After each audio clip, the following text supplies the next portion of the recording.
নতুন মাইক্রোওভেন নিয়ে চলে আসছি বাসায়। এখন আপনারা তো সবাই দেখার জন্য অনেক বেশি এক্সাইট, সেটা তো জানি। এখন হচ্ছে মাইক্রোওভেনটা আনবক্সিং করব, আর আমার মাইক্রোওভেন ওইখানে রাখবো। পানির ফিল্টার অন্য এক পাশে দিব, পানির ফিল্টারের জন্য আরেকটা র্যাক আনবো। এখন ওইটা এখানে দিব, এটাকে সেট করি, তারপর আপনাদের দেখাচ্ছি। চলেন।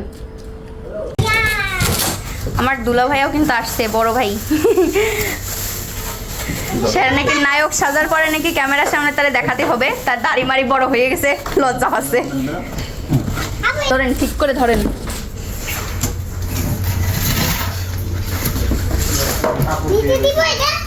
না না কিছুই, ফোম এই যে একটা নিচে ছিল না, হিট হইলে যদি ফোম গলে আব্বু।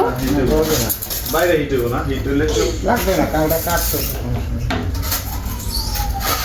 এই সুন্দর আমার ইট হইছে তো। না আগে তো ঠানা, আগে তো ঠানা। লাইন দেবো, লাইন দেবো।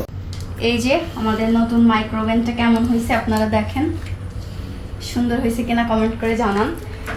এটা অরিজিনাল সব থেকে আপডেটটা আর কি, সব থেকে ভালো যেটা সেটাই নিয়ে আসছি, তাই না সিমি? পছন্দ হয়েছে আপু? সুন্দর। এখন শুধু কেক বানাবো আর পুডিং বানাবো, আমরা বিজনেস করব কেকের।